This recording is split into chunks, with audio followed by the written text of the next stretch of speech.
입니다.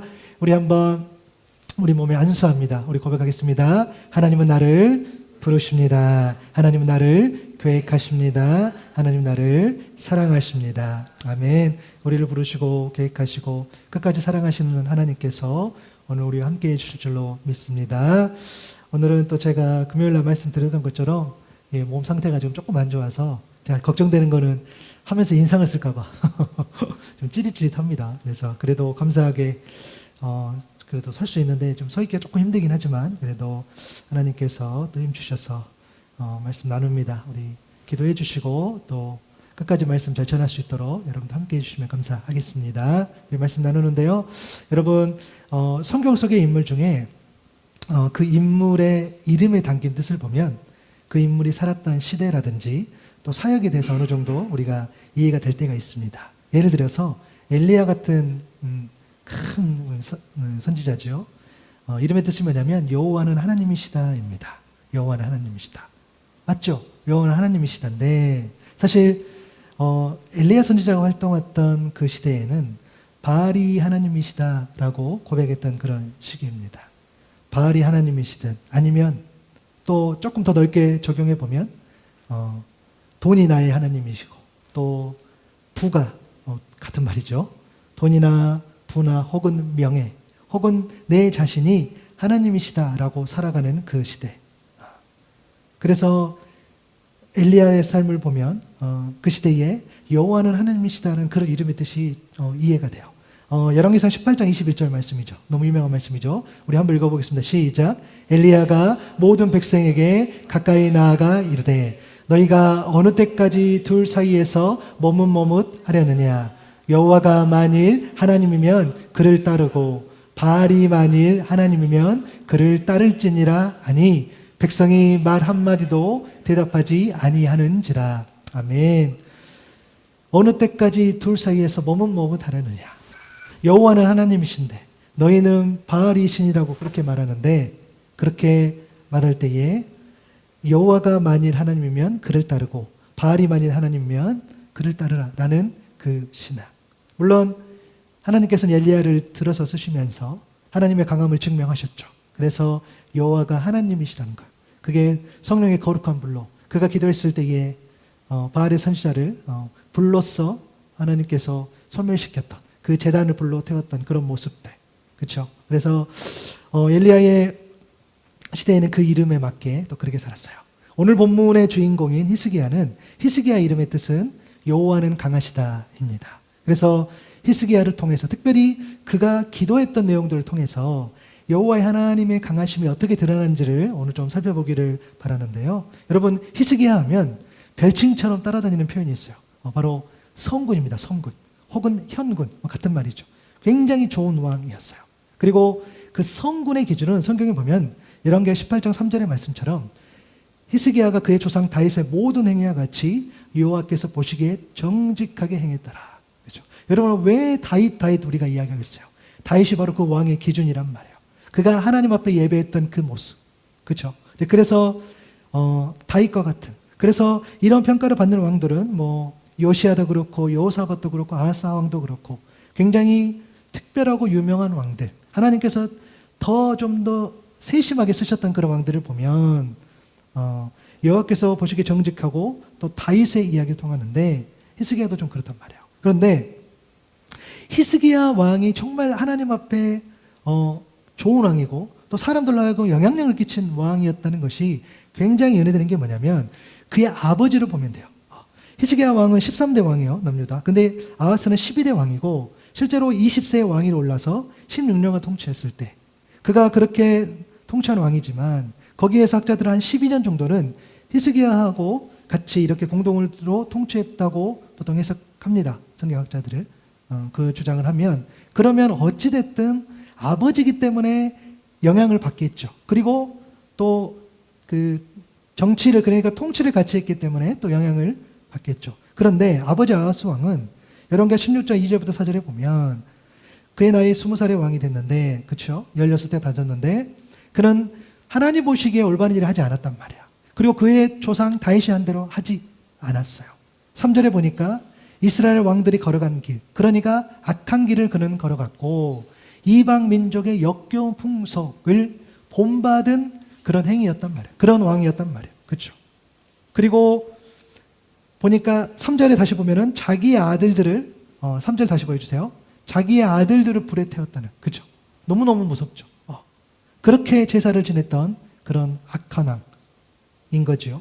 그리고 4절에 보니까 그는 여전히 산당에 제사하고 이런 모습들을 보였단 말이에요. 그러니까 아버지가 그렇게 신앙이 사실은 안 좋았는데 그럼에도 불구하고 히스기야 왕은 그렇지 않았다는 거. 그래서 사실 우리가 그렇게 생각하죠. 부모의 신앙이 좋으면 자녀의 신앙이 사실은 좋아야 되지 않나라는 생각을 또 하게 되는데 그렇지 않지요. 아버지의 신앙이 그래서 반대로 생각하면 될 것 같아요. 아버지 신앙이 굉장히 좋아. 근데 자녀의 신앙이 더 좋다는 것은 자녀들이 그만큼 수고하고 애쓴 거죠. 신앙을 지키기 위해서. 그리고 반대로 아버지의 신앙, 부모님의 신앙이 안 좋다 할지라도 자녀의 신앙이 좋을 수 있죠. 우리 부모 입장에서 우리의 신앙보다 우리의 자녀들의 신앙이 더 출중하기를 소망합니다. 그렇게 우리가 기도하는 거죠. 우리 부모들은. 근데 히스기야 왕은 어땠냐면은 여러분가 18장 3절에서 5절 보니까 그는 조상 다윗의 한 모든 것을 그대로 받고 주께서 보시기에 올바른 일을 했단 말이에요. 4절에 보니까 산당도 헐어버리고 도기둥도 부수고 아세라 목성도 찍어버리고 또 모세가 만든 구리뱀도 산산적으로 깨뜨렸다는 거예요. 이것은 무슨 말이냐면 그 노뱀 사건이지요. 하나님의 어떤 구원의 그런 어떤 행적, 구원을 보여주시는 그 구원의 능력을 보여주시는 그 내용까지도 우상화했던 그 모습을 보게 된단 말이에요. 이스라엘 백성들은 그렇게 하여튼 형상만 있으면 뭐가 됐든지 간에 그렇게 우상을 숭배하는 것처럼. 그렇죠? 여러분 십자가도 그렇고 성경도 그렇고 사실 그 자체가 우리에게 능력을 주는 게 아니잖아요. 십자가 형상이 능력을 주는 것이 아니라 십자가를 믿는 믿음이 우리에게 하나님의 어떤 선한 영향력을 끼치는 거고 성경도 마찬가지겠죠. 성경을 아무리 읽어도 믿음으로 읽지 않으면 그냥 종이인 거죠. 마찬가지처럼. 우리가 거기에 흔들리면 안 되는 거예요. 물론 성경 여러분 제가 설교 때도 이야기했어요. 여러분 성경 막 정리하다가 성경책 너무 옛날 책이야. 너무 오래됐어. 짐이 너무 무거워. 성경책 버리시는 분. 저 혼자 버리네요. 없어. 이상하게 성경책을 버리기가 어렵단 말이에요. 이해합니다. 실제로 버리지도 않아요. 보지 않더라도. 그죠? 그와 같은 걸 이해는 됩니다. 그러나 그것을 신성시하는 건 다른 문제죠. 그런데 우리의 신앙이 잘못되면 그렇게 된다라는 거예요. 그렇게 잘못 간다는 거예요. 그것을 이야기하는 거겠죠. 그리고 5절에도 보니까 근데 그럼에도 불구하고 그런 어떤 모습들 그런데 그런 것들을 깨트려 버렸던 모습들을 보게 된단 말이에요. 5절 보니까 주님이신 이스라엘 하나님만을 신뢰하였는데 이 당한 가운데서 전에도 후에도 그만한 왕이 없었다는 거예요. 아멘. 여러분 유당한 가운데는 저와 여러분이 정말 전에도 후에도 그만한 평가를 받는 그러니까 정말 그만한 왕이 없었어. 그만한 예배자가 없었어. 라는 그런 평가를 받을 수 있는 저와 여러분 될 수 있기를 바랍니다. 하나님 앞에 그렇게 예배자로 서면 좋겠죠. 히스기야 왕이 그런 평가를 받았단 말이에요. 그럼 하나님은 히스기야의 어떤 모습을 보셨을까라고 했을 때에 열왕기 18장 6절의 말씀 보면 한번 읽어볼게요. 시작. 곧 그가 여호와께 연합하여 그에게서 떠나지 아니하고 여호와께서 모세에게 명령하신 계명을 지켰더라. 우리가 이걸 내용을 보니까 연합했고 떠나지 않고 계명을 지켰어요. 세 번째 보절 보니까 그것을 매달렸고 배반하는 일이 없고 계명대로 준수했다는 거예요. 여러분 여기서 연합했다는 표현의 원어적 의미 보면은 뭐냐면 밀착하다 의미예요. 달라붙었다는 의미. 그렇죠? 그래서 하나님이 보시기에 히스기야의 어떤 모습을 봤을까? 그는 어떤 모습이었습니까? 하나님 앞에 매달렸고 안 떠났고 순종했다는 거예요. 매달리고 안 떠나고 순종했던 히스기야. 여러분 매달렸다는 것은 뭡니까? 하나님께 기도했다는 것이고 안 떠났다는 것은 뭡니까? 하나님을 예배했다는 것이고 순종했다는 것은 뭡니까? 하나님의 말씀에 순종했다는 거예요. 여러분 어떠세요? 여러분은 매달리고 있는지 여러분들은 하나님을 안 떠나고 있는지 여러분들은 온전히 말씀에 순종하고 있는지 만약에 하나님께서 그렇죠? 하나님께서 나에 대한 평가를 했었을 때에 어쩌면 하나님 나를 그냥 한 충성된 종아 너 괜찮아 너 좋아 라는 것들 물론 하나님 우리 모두를 사랑하시죠. 그러나 하나님께서 하나님의 일을 맡기시는 사람들은 소수란 말이에요. 그런 평가를 받았을 때. 그런데 어마어마하게 능력이 출중하고 그런 사람들에게 일을 맡긴 것이 아니라 하나님께 매달리고 안 떠나고 순종했던 그 사람들 맞춰서 각자에 맞춰서 하나님께서 어떻게 합니까? 일을 맡겨주시는 것들. 일을 맡기는 걸 떠나서 온전히 사랑해 주시는 것들인 거죠. 이거 선풍기 좀 꺼주세요. 네. 그래서 히스기야의 모습을 보니까 매달리고 안 떠나고 순종했던 그 모습이라는 거야. 그러면 그의 모습 가운데 특별히 이제 그가 이제 기도하는 장면들이 나올 텐데 그의 기도가 어떻게 하나님의 강함을 드러내는지를 그의 모습을 좀 보게 되는데요. 첫 번째 히스기야의 기도를 통해서 드러난 하나님의 강함은 뭐냐면 첫 번째는 부정을 정결하게 하신 하나님이라고 해요. 이게 어떤 이야기냐면 여러분 역대하 30장에 보면 히스기야 왕이 유월절을 지킨 내용이 나와요. 역대하 30장 1절에 보니까 히스기야는 온 이스라엘과 유다에 전가를 보내면서 유월절을 지키더라고 오라고 초청을 합니다. 여러분 우리가 자꾸 잊어버리면 안 돼요. 왜 자꾸 성경에서 유월절도 이야기하고 특별히 유월절을 전국적으로 성대하게 지킨 대표적인 양은 바로 이 히스기야 왕과 요시야 왕이었단 말이에요. 왜 하나님께서 히스기야를 들어서 쓰시고 또 히스기야를 통해서 하나님의 선한 연합력을 펼치는데 그를 통해서 유월절을 지킨 그런 모습이 나온단 말이에요. 여러분 유월절은 우리가 잘 아는 것처럼 이스라엘 백성이 애굽에서 이제 출애굽할 당시에 그렇죠. 그 애굽의 바로 왕이 강팍하기 때문에 하나님께서 어떻게 했어요? 모세를 통해서 재앙을 보냅니다. 이스라엘 백성을 보내라고. 그런데 그가 완악하고 그래서 첫 번째 재앙, 두 번째 재앙. 그래서 하나, 둘, 셋, 넷, 다섯, 여섯 아주 마지막까지도 완악해요. 그러나 마지막 10번째 재앙이 뭐였습니까? 우리가 잘 아는 것처럼 장자를 모두 죽이는 거예요. 그렇죠? 그런데 그때는 이스라엘 백성도 예외가 없단 말이에요. 다 죽는단 말이에요. 그런데 구원의 길을 열어주신 게 뭐냐면 사진을 보면 그때에 이스라엘 백성이 어린 양을 잡아서 그 피를 문설주와 임방에 바른단 말이에요. 그렇죠?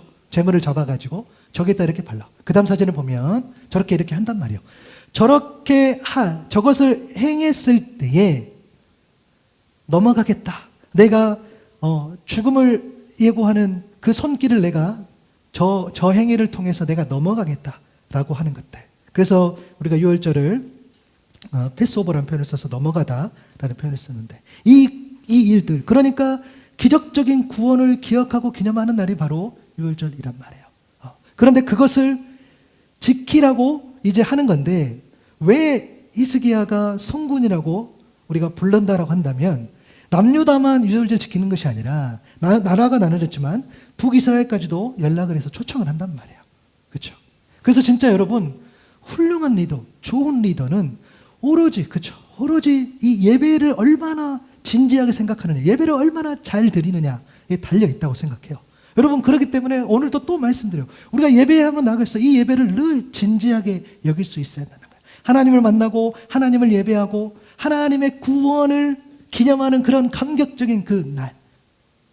그렇죠? 근데 그것을 잊어버리고 살아간다? 이게 안 된다는 거예요. 그런데 그 내가 예배를 잘 드리는 것도 좋지만 나와 함께한 사람들이 예배할 수 있도록 돕는 거. 히스기야가 그런 역할을 감당하는 거죠. 그래서 그 다음 절 역대하 30장 2절 3절 쭉 보면은 원래는 첫째 달에 지켜야 되는데 둘째 달에 유월절을 지키려 하는 내용이 나옵니다. 3절 보니까 왜 그러냐 보니까 성결 예식을 치른 제사장이 부족하여 그리고 백성도 예루살렘에 많이 모이지 못했단 말이에요. 그래서 늦춰서 한다.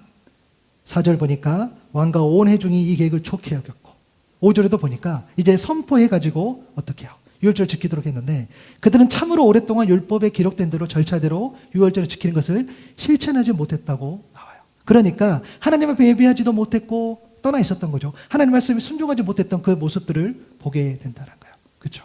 그러면서 히스기야 권면할 때에 그는 본 그대로 권면합니다. 근데 본 그대로라는 것이 그냥 눈에 보이는 것이 아니라 믿음의 눈인 거죠. 영적인 눈인 거죠.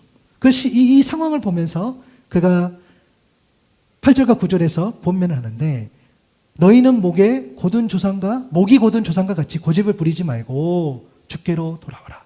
너희는 하나님께서 영원히 거룩하게 하시는 그 성전으로 들어가서 주 너희 하나님을 섬겨라. 그래야만 주께서 너희에게 진노를 거두실 거다. 너희가 주께로 돌아오면 너희의 친족과 아이들을 사로잡아간 자들이 너희 동포에게 자비를 베풀었어. 그들을 이 땅에서 돌려보낼 것이다. 주 너희 하나님은 은혜로우시고 자비로우신 분이시므로 너희가 그에게로 돌아오기만 하면 너희를 외면하지 않을 것이다. 라고 권면해요. 여러분, 역대하 3장 8절에 보면은 목이 곧은 조상과 같이 고집을 부리지 말라라는 표현이 있어요. 8절 한번 다시 보여주면은 30장 8절 뒤로 방금 읽었던 거 없나? 예, 감사합니다. 목이 곧은 조상과 고집을 부리지 말라는 이 표현들. 그렇죠? 여러분 잘 보면요, 목이 곧은 백성, 고집을 부리는 백성, 특히 구약의 말씀을 잘 이렇게 보시면은 거의 대부분 저것 때문에 어떻게 해요? 고통을 당하고 아픔을 당한단 말이에요. 우리가 그렇게 목이 뻣뻣해 하나님 앞에, 그렇게 고집을 부려. 그렇죠? 저도 요 며칠 거의 죽다 살았지만 제가 하나님 앞에 내가 하나님 앞에 뭘 특별히 잘못했나 이렇게 생각하면서도 내가 목이 곧았구나 꼭 그렇게 또 해석이 되더라고요. 그렇죠? 이런 것들. 여러분 다른 게 아니라 목이 곧았다는 것은 뭡니까? 고집을 부렸다는 것은 뭡니까? 교만했다는 거야. 하나님 앞에. 나는 알죠. 자기 스스로는 알죠. 하나님 앞에 교만했던 거. 그러니까 하나님 앞에 교만했던 말하고 반대말이 뭐죠? 하나님 앞에 겸손했다는 거예요. 그러니까 모든 문제의 시작이 교만한 거예요. 그것을 이야기해요. 늘 목이 곧았고 고집을 부렸단 말이야. 내 것, 내 위주, 내 욕심, 내 삶, 내 뜻으로 살아가는 그 모습들. 여러분 신앙이 좋다고 해서, 신앙이 소위 말해 깊다고 해서 내 뜻대로 살지 않을까요? 아니요. 저는 그렇게 생각하지 않습니다. 수많은 믿음의 선배님들을 보고 또 저도 저 자신을 보고, 그렇죠? 잘못했고 어떻게 그런 행동을 할 수 있지라고 한 대부분의 사람들 보면 믿음이 다 좋다는 평가를 받아요. 그래서 내가 믿음이 있다, 내가 하나님을 온전히 찬양한다고 붙잡는다고 해서 글쎄요, 교만하지 않을 법이 없단 말이에요. 고집 부리고 이런 것들. 그것이 우리에게 사실은 문제인 거죠. 히스기야는 그렇게 이야기해요. 그래서 여러분, 내가 교만하지 않는 것도 너무너무 중요하지만 교만한 가운데 그 있는 상황을 우리가 믿음의 눈으로, 영적인 눈으로 바라보면서 거기에 대해서 우리가 늘 스스로도 그렇고 특별히 공동체도 그렇고 우리가 늘 경각심을 가질 필요가 있다는 거예요. 여러분 오해하지 마세요. 여러분도 못하고 있다는 게 아니에요. 여러분 잘하고 있잖아요. 할렐루야. 대답 안 하시네요. 여러분 잘하시고 있어. 꼭 이런 이야기는 열심히 신앙생활 하시는 분들은 크게 들어. 근데 진짜 잘 못하고 계신 분들은 나하고 상관없어. 난 잘하고 있는데. 이러더라고. 그러니까 또 이야기하는 거예요. 또 이야기. 맞아요. 이런 것들. 그래서 그렇게 또 이야기를 하는 거예요. 여러분 목이 곧은 조상과 같이 고집 부리지 마. 다른 거 없어요. 여러분. 하나님 앞에 겸손해야 되는 거죠. 그 이야기를 하는 거예요. 그래서 유월절을 지키면서 우리가 하나님 앞에 돌아오지 예배하자 이 이야기를 하는 거예요. 그런데 무슨 일이 있었냐면 역대하 30장 10절 18절에 보니까 회중 가운데 많은 사람들이 자신들을 성결하게 하지 못했다는 거야. 또 그래서 부정한 사람을 위하여 유월절량을 잡아 여호와 앞에서 성결하게 했어요.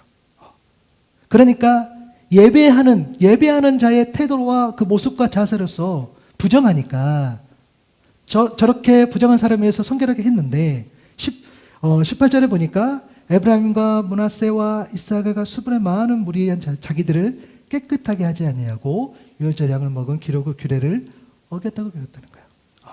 그러니까 스스로 성결을 지키지 못한 그 하나님 앞에서 범죄. 그러니까 예배하는 그 자리에서까지도 하나님 앞에 깨끗하게 서지 못함으로써 범죄하는 모습들을 보게 되는 거죠.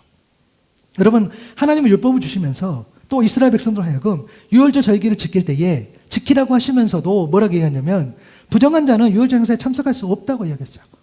그러니까 내가 하나님 앞에 깨끗하지 못한 채로 나아갈 때는 나의 깨끗함을 정리하고 오라고 하셨단 말이에요. 여러분 하나님 앞에 나아가는 모든 사람은 반드시 예배드릴 수 있는 그런 정결함을 유지해야 돼요. 물론 우리가 그 정결함을 유지하는 방법 가운데서 우리 깨끗한 옷 입잖아요. 여러분 주일날 오시면서 막 너무 지저분하고 막 그러지 않잖아요. 그럴 수 있죠. 그럴 수 있는데 우리 그러지 않는단 말이에요. 할 수만 있다면 그래도 제일 단정하게 깨끗하게. 여러분 제가 갖고 있는 티 중에 이게 제일 좋아요. 몇 장 없지만 제일 좋아 이게. 그래서 입는 거예요. 하나님 앞에 우리가 서는 거죠. 이런 것들. 그 정결함들을 지금 이야기하는 건데 어겼던 모습을 보여. 사실은 이 하나님 앞에 성결하다는 건 뭐냐면, 그죠? 하나님 앞에 성결하고 정결하는 건 뭐냐면 하나님의 거룩과 성품을 닮아서 세상과의 어떤 가치관 구별이라는 거예요. 내가 깨끗해진다는 것은 뭐냐면 나의 외적인 것도 있지만 내가 이제는 세상과 내가 달리, 세상과 달리하는 것은 어디 골방 가서 어디 뭐 산에 들어가서 이런 개념이 아니라 그 세상의 가치관, 세상이 말하는 논리, 세상이 주장하는 것들, 세상이 좋다고 하는 것들, 하나님 뜻에 어긋나는 것들, 소위 말해서 세상이 말하는 화려한 길, 넓은 길, 이런 것들을 이야기하는 거겠죠. 그것과 내가 단절하겠다. 그래서 내가 하나님 앞에 정결하게 나아가겠다라는 거겠죠. 또 하나는 하나님과 동행하는 거죠. 성결한다는 것은. 하나님은 부정한 것과 같이 갈 수 없단 말이에요. 하나님은 100% 거룩하신 분이기 때문에 우리가 온전히 하나님 앞에 나아갈 때는 우리의 모습들을 깨끗하게 해야 되는 것들. 그렇죠? 성경에서 말하는 정결은 뭐냐면 단순히 위생적으로 깨끗한 상태를 넘어서 하나님 앞에 나아가기 위해서 우리의 죄악, 우리의 부정한 것들, 그런 흠이 없는 상태로 만드는 거겠죠. 그래서 성경을 보니까 어떤 제사를 지내면서 동물의 피를 통해서 속죄제와 번제를 드리면서 깨끗해지고, 또 물로 이 몸을 씻는 그런 정결을 통해서 죄를 어떻게 해요? 씻고 하나님 앞에 나아가는 그런 모습들. 그런데 이스라엘 백성들을 보니까 그것까지도 이제 잊어버리는 거예요. 심지어 그것을 하나님께서 이거 이렇게 하면 돼 라고 알려주셨는데도 예배를 하도 안 드리니까, 하나님을 하도 떠나가니까 어떻게 해요? 근데 그것도 잊어버리고 그냥 예배 자리로 나가는 모습들을 보게 된다는 거예요. 그렇죠? 물론 이해도 됩니다. 하나님은 엄청 멀리 떠났어. 하나님은 온전히 하나님하고 상관을 살았단 말이에요. 그런 분들이 나오셔서 예배할 때 그럴 수 있죠. 그냥 대충 나올 수도 있고 그냥 나가서 하나님 앞에 그냥 예배할 수도 있겠지요. 그리고 내가 스스로 정결해야 되는지, 내가 하나님 앞에 정말 간절히 기도해야 되는지, 예배해야 되는지, 이런 것들 없이도 나올 수도 있겠지요. 그러나 그것들을 우리가 인간적인 이해를 하지만 여러분, 죄 없다 할 수 없다는 거야. 여러분, 하나님을 떠나 살았는데 괜찮아 우리가 말할 수 있지만 그것이 하나님 보시기에 합당하다라고 할 수 없잖아. 그것은 잘못한 거죠. 우리가 아무리 하나님 앞에 우리가 예배하고 나아간다 할지라도 우리가 하나님을 떠나 살았던 그런 모습들이 있다면 그것은 어찌할 수 없다. 그걸로 안 된다는 거예요. 내 상황이 이렇기 때문에 내가 예배하지 못했어요. 내 상황이 이렇기 때문에 하나님 앞에 나아가지 못했어요. 라고 하는 것은 내 생각으로 어쩔 수 없다는 거지. 아니요. 그래서 우리는 하나님 앞에 핑계댈 수 없다는 거예요. 그렇죠? 맞아요. 그러면은 예배를 멀리 떠났던 사람들이 와서 예배를 잘못 드린 것에 대해서 정죄하고 이렇게 해야 됩니까? 아니요. 저와 여러분에게 좀 적용해 보면 뭡니까? 그러니까 우리가 하나님을 떠나지 않고 온전히 예배하는 그 사람들이 믿음이 연약한 자들에게 온전히 예배하는 모습을 잘 보여야 된다는 거예요. 그렇죠? 아내가 남편보다 믿음이 좋을 수 있죠. 그러면 아내가 정말로 최선을 다해서 예배하는 모습을 보이는 거죠. 진실되게. 또 남편이 아내보다 믿음이 더 나을 수 있죠. 그러면 남편은 아내를 위해서 최선을 다해서 어떤 공동체에, 어떤 조직에, 내가 자녀가 있고 남편이 부모가 있고, 부모가 더 믿음이 좋을 수도 있고 자녀가 믿음이 더 좋을 수 있어요. 그럼 어느 한쪽이 최선을 다해서 예배를 하나님 앞에 온전한 그 모습을 보여주는 방법밖에 사실은 없다는 거예요. 내가 말로 해도 할 수 있죠. 그러나 온전히 우리가 삶으로 살아내는 것 방법밖에 없다라는 거죠. 그렇죠? 그런 가정들. 여러분, 이게 왜 중요하냐면, 이게 왜 중요하겠어요? 그 6월절 예배를 통해서 결국에는 뭡니까? 이것을 우리까지 적용해 보면 그것이 어디까지 이어져요? 6월절에 희생된 어린 양 예수 그리스도. 예수님께서 오셔가지고 십자가에 피 흘리시고 그 예수 그리스도를 예표하기 때문이에요. 그래서 6월절 그것이 온전히 너무 중요한 거죠. 그 피로 넘어갔던 것처럼 이제는 예수께서 오셔서 십자가에 지신 그 피가 우리의 죄악을 넘어가고 우리를 온전히 구원에 이르는 그 사건. 그게 이제 오늘날에 와서 성찬으로 연결되는 거죠. 그러니까 성경이 다 연결된다는 거예요.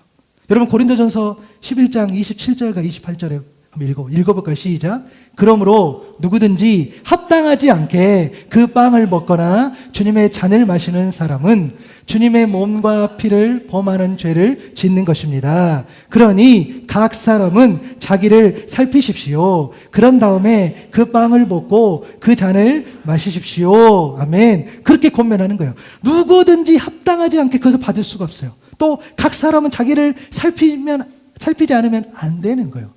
이게 뭡니까? 자기를 정결하게 하는 거겠죠. 자기를 성결하게 하는 거겠죠. 자기를 살피는 거겠죠.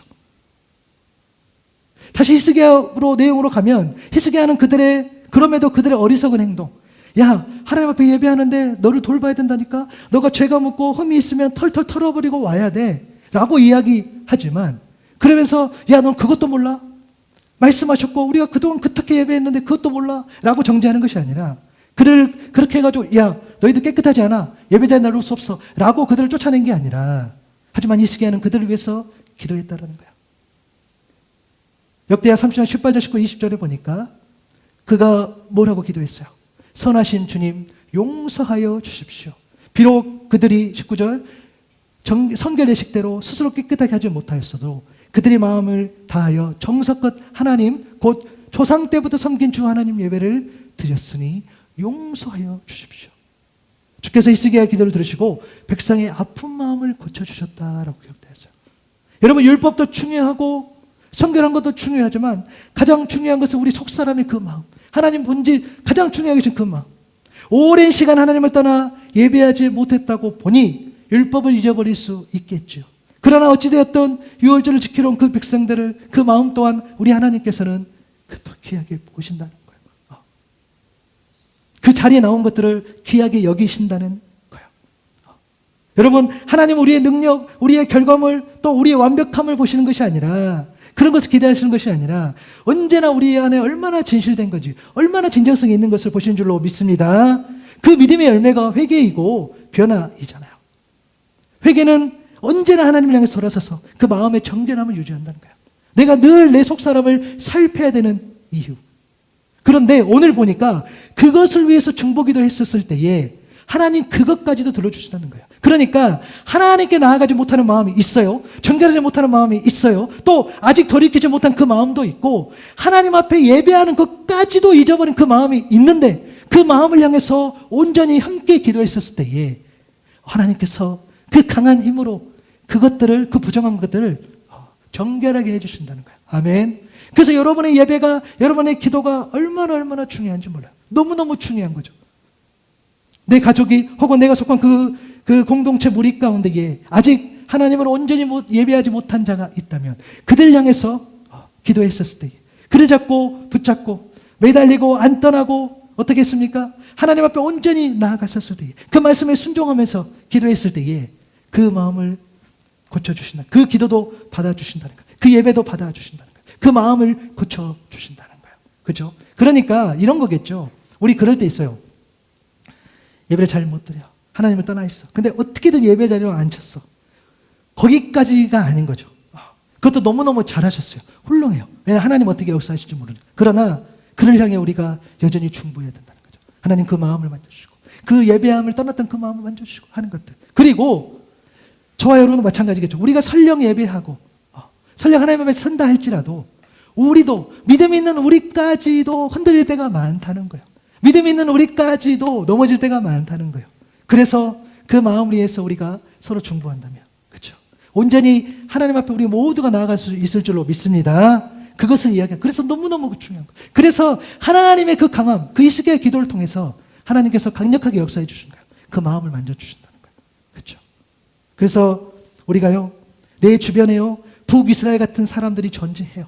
여전히 떠나 있고 많이 있어요. 돌아보면 있겠죠. 심지어는 우리 안에 있어. 그리고 그렇다 해서 서로 쳐다보면서 이 북이스라엘 같은 사람아, 그러시면 안 돼. 그건 안 되지만 그렇게 하면 안 되겠죠. 그러나 내 주변에 있단 말이야. 나같이 믿음 없는 사람인데 어떻게 기도하죠? 여러분보다 더 연약한 사람이 있을 수 있잖아. 없나요? 있어. 중보하셔야 된다는 거야. 그 이야기를 한다는 거야. 히스기야는 그렇게 그 사람들을 어떻게 해요? 하나님 앞에 중보하면서 그 마음을 만질 수 있도록 인도했다는 거죠. 히스기야의 기도를 통해서 드러난 하나님의 강함 두 번째는 뭐냐면 질병을 깨끗하게 하신 하나님인 거죠. 오늘 본문인데요. 1절 한번 읽어볼게요. 시작. 그때에 히스기야가 병들어 죽게 되매 아모스의 아들 선지자 이사야가 그에게 나와서 그에게 이르되 여호와의 말씀이 너는 집을 정리하라 내가 죽고 살지 못하리라 하셨나이다. 주여, 여러분 성경에서 가장 당황스러운 본문 중에 하나이지 않을까 싶어요. 너는 집을 정리하라 내가 죽고 살지 못하리라. 도대체 왜 히스기야에게는 이 사망 선고가 내려진 것일까?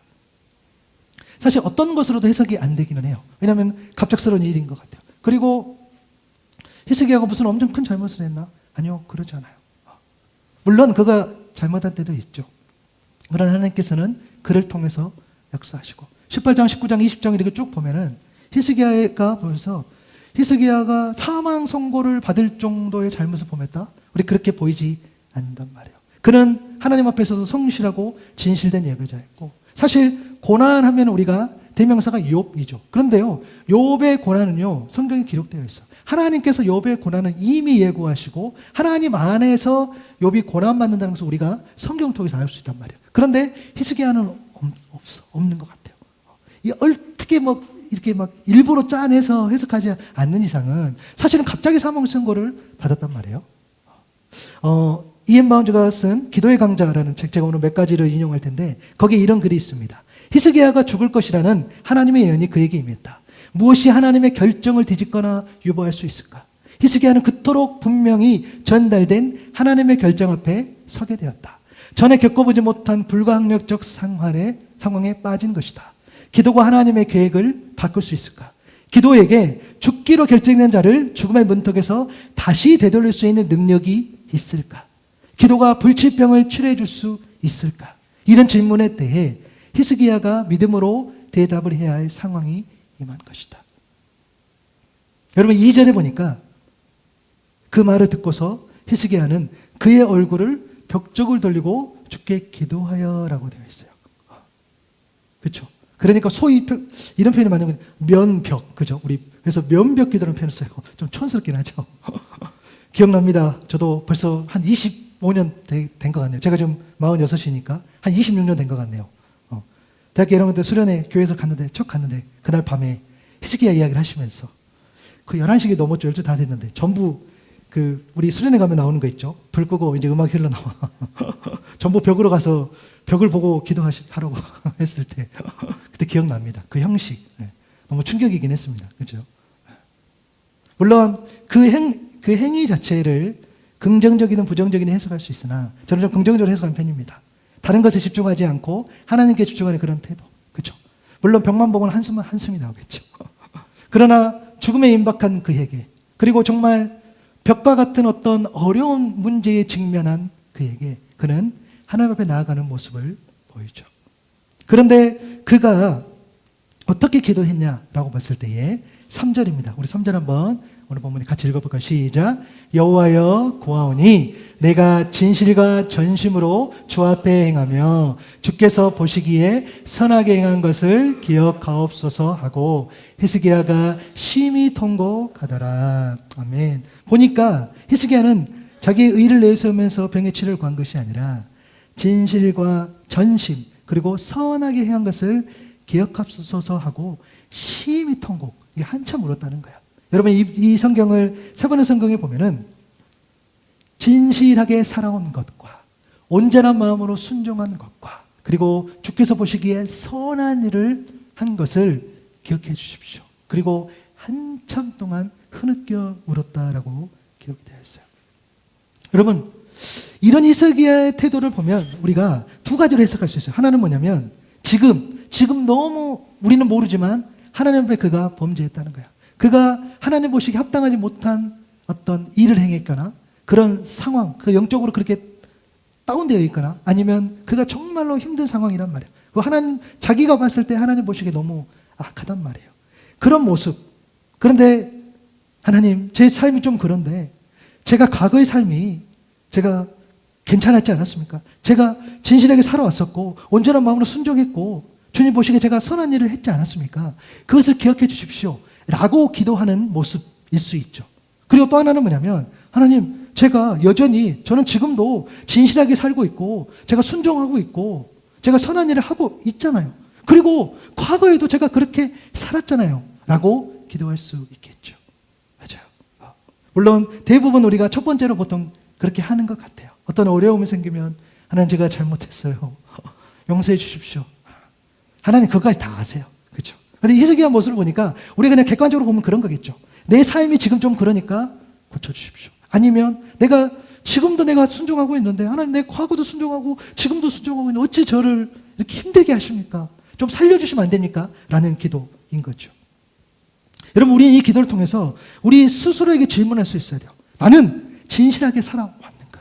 나는 온전한 마음으로 순종했는가? 나는 주께서 보시기에 선한 일을 했는가? 어떤 큰 프로젝트, 어떤 화려한 것들, 사람들이 박수 칠 만한 그런 일들을 말하는 게 아니에요.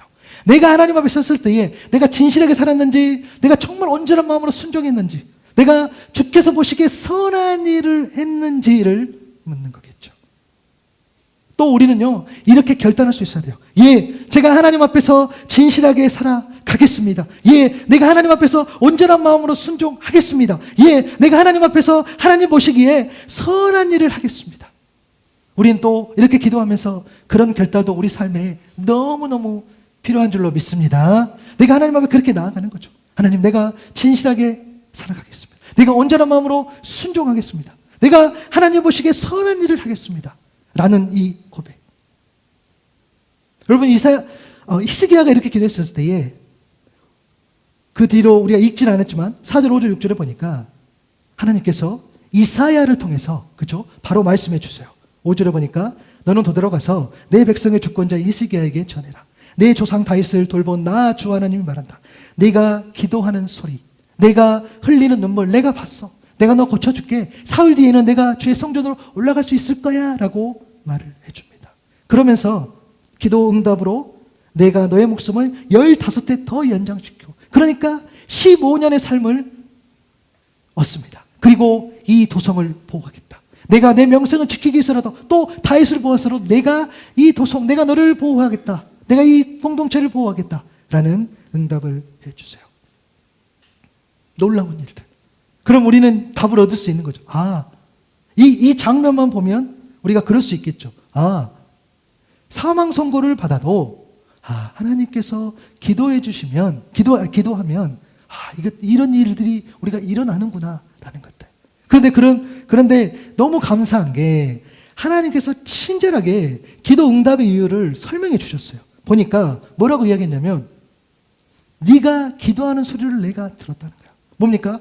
실제로 기도했다는 거. 그리고 네가 흘리는 눈물을 내가 봤어. 실제로 간절했다는 거야. 진짜 기도하고 진짜로 간절했을 때 그 모습을 이야기를 하시는 거예요. 그러니까 하나님께서는 기도의 어떤 유창함들, 어찌 보면 기도의 어떤 그런 다양한 형식들, 하여튼 기도하면 여러 가지 이야기하겠지만 결국에는 뭡니까? 네가 기도했다, 그리고 네가 간절했다라는 것들을 이야기한다는 거예요. 여러분, 금요일 날 제가 이제 삐끗해가지고 도저히 너무너무 이제 힘든 상황에서 저희가 금요일 날 이제 금요일 토요일이죠. 그리고 여기서 잤어요. 애들하고 다 같이 자는데 애들도 당황하는 거죠. 왜냐하면 제가 침대에 눕는 데까지 한 15분 걸려. 허리가 아파가지고 누울 수가 없어. 그리고 너무 모습이 웃긴 거야. 이게 너무 이제 몸이 안 좋으니까 이거 뭐 누울 수도 없고 좀 없어. 그래서 그날 저녁에 이렇게 해가지고 저희 아내가 인도하면서 그날 또 와가지고, 여러분 그 막 상상해줘. 막 분위기 다운됐어. 막 이렇게 팔 얹고 막 기도해. 애들 같이 막 기도하는 모습들. 근데 제가 감사하죠. 근데 저희 아내가 이렇게 기도한 장면이 생각나요. 이제 애들한테 이야기하는 거죠. 엄마가 아프면 가정이 흔들릴 수 있는데 아빠가 아프면 우리가 예배가 흔들릴 수 있다. 아빠가 아프면 안 된다. 이제 이런 기도를 하더라고요. 그래서 그날 진짜로 기도하고 진짜로 간절했어요. 오랜만에. 할렐루야. 그래서 제가 서 있는 줄로 믿습니다. 근데 그날 금요일 날은 너무너무 심각했어요. 그래서 원래 병원도 안 가보려고 했는데 이제 토요일 날 다녀왔었는데 어찌됐든. 이게 여러분, 우리가 질문하는 거죠.